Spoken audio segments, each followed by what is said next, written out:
Tổng thống Putin bị ngã, dấy lên nhiều tin đồn đoán về tình trạng sức khỏe. Điện Kremlin hoan nghênh đối thoại nhưng từ chối điều kiện của Tổng thống Mỹ. Thổ Nhĩ Kỳ kêu gọi nối lại đối thoại Nga và Ukraine.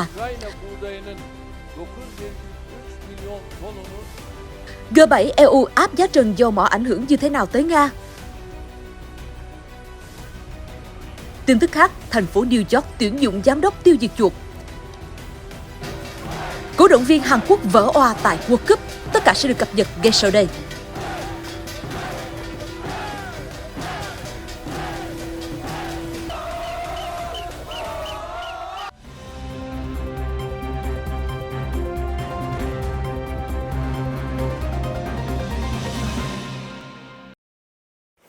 Chào mừng quý vị đến với chương trình tin nóng. Thưa quý vị, theo tờ New York Post, Tổng thống Nga Vladimir Putin đã bị ngã cầu thang vào tuần này, khiến trang phục của ông bị bẩn. Tổng thống Putin, 70 tuổi, không may bị ngã tại nơi nghỉ ngơi chính thức của ông ở thủ đô Moscow vào chiều thứ Tư, 30 tháng 11. New York Post cho hay, những nguồn từ kênh Telegram General SVR do một cựu mật vụ Nga đứng sau điều hành. Nhà lãnh đạo Nga được cho là đã ngã xuống 5 bậc thang và tiếp đất ở xương cụt. Tờ Newsweek của Mỹ và Mirror của Anh cũng đưa tin về sự việc trên. Trong khi phía Nga chưa có thông báo chính thức, thông tin về cú trượt ngã vừa qua khiến truyền thông phương Tây một lần nữa đặt nghi vấn ông Putin có thể mắc bệnh ung thư và Parkinson. Điện Kremlin trước đó đã bác bỏ những tin đồn này. Thưa quý vị, theo RT và Reuters, sau khi Tổng thống Mỹ Joe Biden khẳng định sẵn sàng đối thoại với lãnh đạo Nga về vấn đề Ukraine, phía Điện Kremlin đã có phản ứng đáp lại. Phát ngôn viên Điện Kremlin ông Dmitry Peskov vào ngày 3 tháng 12 cho biết, Tổng thống Nga Vladimir Putin sẵn sàng đàm phán và tin rằng có thể đạt được một giải pháp ngoại giao về cuộc xung đột đã kéo dài hơn 9 tháng. Tuy nhiên, Nga khẳng định không chấp nhận điều kiện rút hết quân về nước để bắt đầu đối thoại. Tổng thống Biden trong cuộc họp báo chung với Tổng thống Pháp Emmanuel Macron đã nói rằng cách duy nhất để khép lại xung đột ở Ukraine là Tổng thống Nga Putin phải ra lệnh rút quân về nước. Ông Biden khẳng định chủ nhân Điện Kremlin đã tính toán sai cục diện Ukraine và nếu như Nga muốn tìm một lối thoát cho xung đột thì lãnh đạo Mỹ sẵn sàng ngồi xuống cùng với phía Nga sau khi tham vấn các đồng minh NATO. Tôi sẽ chọn lời lẽ vô cùng cẩn thận. Ông Biden nói, tôi sẵn sàng thảo luận với Tổng thống Putin nếu ông ấy thực sự quyết định muốn tìm một cách để khép lại xung đột, nhưng ông ấy vẫn chưa làm vậy. Sau những tuyên bố từ Washington, phát ngôn viên Điện Kremlin, ông Peskov cũng bày tỏ thông điệp tích cực theo Reuters. Ông cho biết Tổng thống Putin cởi mở với đàm phán, nhưng lưu ý Nga sẽ không rút quân khỏi Ukraine. Tổng thống Liên bang Nga luôn sẵn sàng cho đàm phán để đảm bảo các lợi ích của chúng tôi, ông Peskov khẳng định. Người phát ngôn Điện Kremlin nói rằng chiến dịch quân sự đặc biệt vẫn phải tiếp diễn, nhưng song song đó, điều rất quan trọng là Tổng thống Putin luôn sẵn lòng liên lạc và đàm phán. Dĩ nhiên, cách tốt hơn để đạt được lợi ích chính đáng của Nga là thông qua các biện pháp ngoại giao hòa bình. Tuy nhiên, ông Peskov chỉ ra, việc Mỹ từ chối cái gọi là những vùng lãnh thổ mới của Nga đã gây cản trở cho khả năng đàm phán và thỏa hiệp trong tương lai. Điều đó thực sự làm phức tạp nỗ lực tìm kiếm điểm chung để bắt đầu đối thoại, ông Peskov nói. Trước đó, Tổng thống Putin cho biết không hối hận về việc phát động chiến dịch quân sự đặc biệt để phi quân sự hóa và phi phát xít hóa Ukraine. Theo Reuters, phía Moscow cũng nhìn nhận cuộc xung đột là khoảnh khắc Nga mạnh mẽ đáp trả sự hung hăng và bá quyền của phương Tây. Ukraine khẳng định họ sẽ chiến đấu tới cùng để đẩy lùi lính Nga khỏi toàn bộ lãnh thổ. Xung đột ở Đông Âu đã khiến hàng vạn binh sĩ mỗi bên tử trận và gây ra sự rạn nứt sâu sắc nhất giữa Moscow với phương Tây kể từ sau khủng hoảng tên lửa Cuba năm 1962. TASS dẫn thông báo từ văn phòng chính phủ Thổ Nhĩ Kỳ cho biết Tổng thống Recep Tayyip Erdogan vừa có cuộc điện đàm với Thủ tướng Anh Rishi Sunak vào hôm 2 tháng 12. Trong lúc thảo luận, ông Erdogan đã kêu gọi nối lại nỗ lực thúc đẩy đàm phán giữa Nga và Ukraine.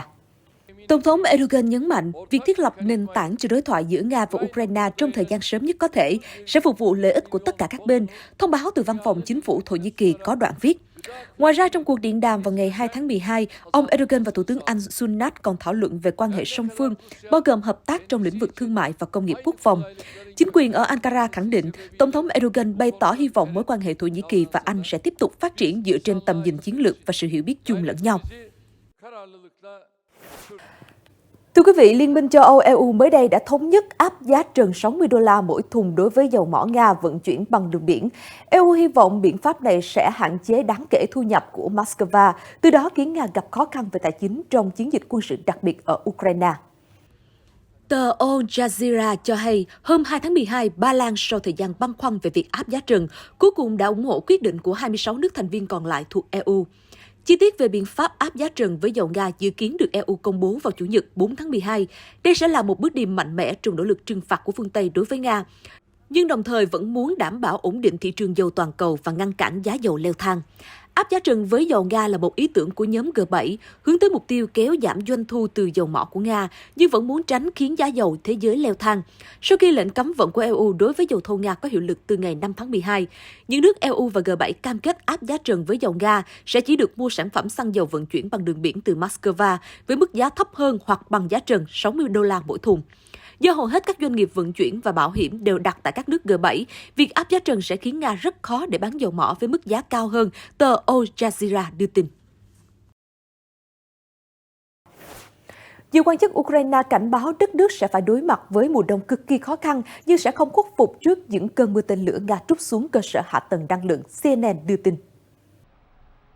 Cụ thể, ông Maxim Timchenko, giám đốc điều hành công ty điện chủ lực DTEK của Ukraine cho biết, ông tin rằng đất nước mình có thể tránh nguy cơ mất điện trên toàn quốc, và Nga không thể nhấn chìm Ukraine trong bóng tối, ông Timchenko tuyên bố. Tuy nhiên, sau khi phát biểu tại Diễn đàn An ninh Kiev ngày 2 tháng 12, giám đốc DTEK khẳng định đang có vô số vấn đề về thiếu hụt nguồn cung cấp điện và lỗi kỹ thuật truyền tải điện ở Ukraine sau các trận oanh kích dữ dội của Nga.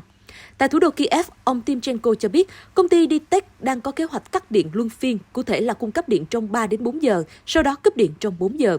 Tình hình này chỉ tiếp tục cho đến tuần sau nếu không có xảy ra đợt oanh kích mới. Dù vậy, chúng tôi cũng có kế hoạch dự phòng nếu cơ sở điện lại bị oanh kích, đại diện công ty Ukraine cho biết. Ông cho biết tất cả 6 nhà máy điện của DTEK đã bị tấn công, một số nhà máy bị tấn công nhiều lần. Ngoài ra, ông nói, chúng tôi đã tích lũy đủ trữ lượng than cho cả nước. Không chỉ cho công ty của chúng tôi cũng có đủ kho chứa khí đốt để dùng cho phát điện. Vì vậy, chúng tôi có đủ công suất điện cho cả nước. Tuy nhiên, vấn đề nằm ở kết nối và đường truyền, ông Timchenko cho biết. Trưởng Kiev, ông Vitaly Klitschko cho biết, tuần trước thủ đô đã phải đối mặt với tình trạng mất điện gần như hoàn toàn. Ông phát biểu, không có nguồn cung cấp điện và nước và khoảng 4.000 nhân viên của các công ty tiện ích đã làm việc cả ngày lẫn đêm để khôi phục chúng. Cũng tham gia vào sự kiện Diễn đàn An ninh Kiev ngày 2 tháng 12, Bộ trưởng Quốc phòng Ukraine Oleksiy Reznikov cảnh báo những tháng tới sẽ vô cùng khó khăn. Ông nói thêm, kẻ địch vẫn có nguồn tài nguyên đáng kể, nhưng ngày càng có nhiều dấu hiệu cho thấy họ đang bất chấp mọi giá để tạm ngừng giao tranh. Về phía Nga, mới đây, Tổng thống Vladimir Putin trong cuộc điện đàm với Thủ tướng Đức Olaf Scholz đã giải thích lý do Moscow oanh kích cơ sở hạ tầng năng lượng ở Ukraine. Điện Kremlin dẫn lời phát biểu của Tổng thống Putin ngày 2 tháng 12, cần lưu ý rằng lực lượng vũ trang Nga đã từ chối tiến hành các cuộc tấn công bằng tên lửa chính xác cao nhằm vào các mục tiêu cụ thể trên lãnh thổ. Nhưng giờ đây, đó lại là phản ứng cần thiết trước các hành vi khiêu khích của chính quyền Kiev đối với cơ sở hạ tầng dân sự của Nga, trong đó có cầu Crimea. Theo Tổng thống Putin, các cuộc tấn công vào đường ống Nord Stream dẫn khí đốt từ Nga đến Đức qua biển Baltic cũng là một vụ tấn công cực đoan tương tự. Nhà lãnh đạo Nga yêu cầu mở một cuộc điều tra minh bạch, trong đó có sự tham gia của cơ quan chức năng nước này. Hãng TASS dẫn lời phát ngôn viên Bộ Quốc phòng Nga Trung tướng Igor Konashenkov hôm 2 tháng 12 cho biết, lực lượng phòng không nước này đã đánh chặn 13 tên lửa của các hệ thống pháo phóng loạt Uragan và Oka của Ukraine trong 24 giờ qua. Cụ thể, ông Konashenkov cho biết 13 tên lửa của hệ thống pháo phóng loạt Uragan và Oka đã bị đánh chặn ở nhiều khu vực thuộc Donetsk và Luhansk. Bên cạnh đó, các hệ thống phòng không của Nga cũng đã bắn hạ 7 máy bay không người lái của Ukraine tại các khu định cư ở miền Đông. Ngoài ra, trong 24 giờ qua, hơn 50 quân nhân Ukraine, 2 xe tăng, 4 xe chiến đấu bộ binh và 2 xe bọc thép Kozak cũng đã bị phá hủy, ông Konashenkov nói thêm. Phát ngôn viên Bộ Quốc phòng Nga còn xác nhận, lực lượng quân sự nước này đã đẩy lùi bước tiến công của các đơn vị quân đội Ukraine ở khu vực Liman thuộc Luhansk và gây nhiều thiệt hại cho đối phương trong 24 giờ qua. Trong đó, lực lượng Nga đã gây thương vong cho hơn 100 binh sĩ Ukraine. Ngoài ra, 2 xe tăng, 2 xe bọc thép chiến đấu bị phá hủy và có 11 binh sĩ Ukraine đã đầu hàng, ông Konashenkov cho biết thêm. Cũng theo Trung tướng Konashenkov, lực lượng Nga đã tiến công trên hướng Donetsk, giải phóng khu định cư Kudymorska, loại bỏ hơn 60 binh sĩ Ukraine, 3 xe tăng và 6 xe chiến đấu bọc thép trong một ngày. Vị phát ngôn viên còn thông báo rằng, lực lượng Nga đã ngăn chặn các cuộc tấn công của quân đội Ukraine ở các khu vực phía nam tỉnh Donetsk, khiến 50 quân địch, 1 xe tăng, 3 xe bọc thép chở quân bị loại bỏ.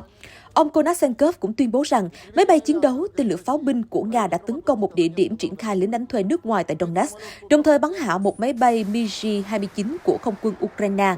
Hiện các báo cáo về tình hình giao tranh chưa thể được kiểm chứng. Chính phủ Đức đang chuẩn bị giao thêm 7 hệ thống pháo phòng không Gepard cho Ukraine bên cạnh 30 hệ thống cùng loại đang được lực lượng Ukraine sử dụng để chống lại lực lượng Nga, Reuters đưa tin.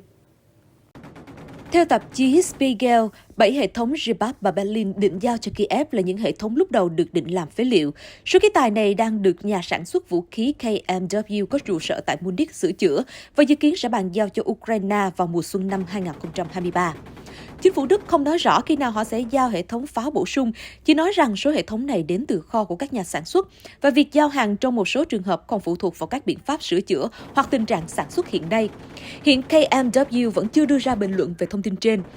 Ngoài ra, theo Spiegel, cùng với hệ thống pháo tự hành bổ sung, chính phủ Đức cũng có ý định gửi thêm đạn dược cho Gepard.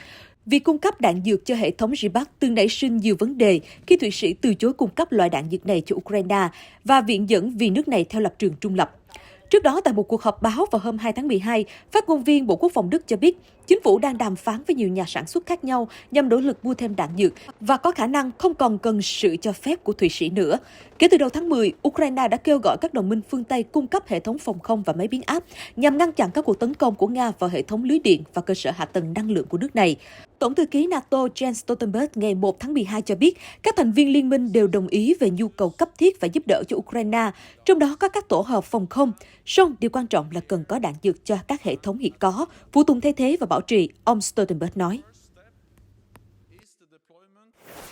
Thưa quý vị, loạt trận cuối bảng H vòng chung kết World Cup 2022 đã diễn ra theo cách không thể kịch tính hơn. Mặc dù giành chiến thắng trong trận đấu với Bồ Đào Nha, nhưng các cổ động viên Hàn Quốc đã phải trải qua những phút kẹt thở tới tận cùng trước khi vỡ òa biết rằng đội tuyển của họ vượt qua vòng bảng và tiến vào vòng loại trực tiếp. Reuters cho hay khi bắt đầu trận thi đấu cuối cùng ở bảng H vào ngày 2 tháng 12, Hàn Quốc có vẻ không thể nào vượt qua được vòng bảng khi họ bị Bồ Đào Nha dẫn trước với tỷ số 1-0. Trong khi đó, ở trận đấu còn lại của bảng H, Uruguay ghi 2 bàn liên tiếp trước Ghana sau nửa giờ thi đấu. Tuy nhiên, lúc Kim Jong-won gỡ hòa ở phút thứ 27, các cổ động viên Hàn Quốc biết rằng họ cần thêm một bàn thắng nữa là đủ, với điều kiện Uruguay không nới rộng khoảng cách. Và bàn thắng đã đến khi ngôi sao Son Heung-min tung một đường chuyền hoàn hảo cho Hoàng xúc tung lưới Diogo Costa và châm ngòi cho những màn ăn mừng cuồng nhiệt. Mặc dù vậy, trận đấu giữa Uruguay và Ghana bắt đầu sau trận đấu của Hàn Quốc 7 phút, khiến các cầu thủ và nhân viên Hàn Quốc phải tập trung ở vòng tròn giữa sân và theo dõi diễn biến của trận đấu này qua điện thoại di động. Một bàn thắng khác có thể sẽ đưa đội tuyển Uruguay vượt qua vòng bảng, nhưng điều đó không thành hiện thực. Các cổ động viên Hàn Quốc vỡ òa trong niềm vui khi lần đầu tiên họ lọt top vào vòng loại trực tiếp kể từ năm 2010. Kết thúc loạt trận cuối cùng của bảng H, Bồ Đào Nha đứng đầu bảng với 6 điểm. Hàn Quốc và Uruguay có cùng 4 điểm và bằng số hiệu bàn thắng bại, nhưng Hàn Quốc xếp trên nhờ ghi được 4 bàn thắng trong khi Uruguay chỉ ghi được 2 bàn. Cổ động viên Hàn Quốc vỡ òa trong niềm sung sướng, Reuters ghi nhận.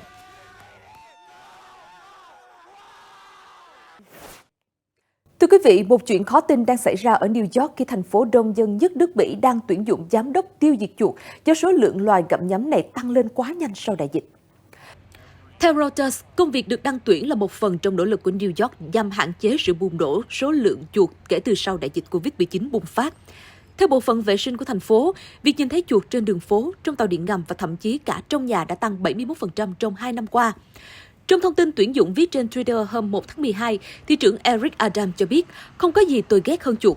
Nếu bạn có động lực, quyết tâm và bản năng sát thủ cần thiết để chống lại số lượng chuột không ngừng sinh sôi ở thành phố New York, thì công việc mơ ước này đang chờ bạn. Bài đăng tuyển thông báo công việc mới có mức lương từ 120.000 đến 170.000 đô la. Các ứng viên phải cư trú tại thành phố New York, có bằng cử nhân, sẵn sàng thực hiện các chức năng bắt và diệt chuột thông qua nhiều kỹ năng khác nhau.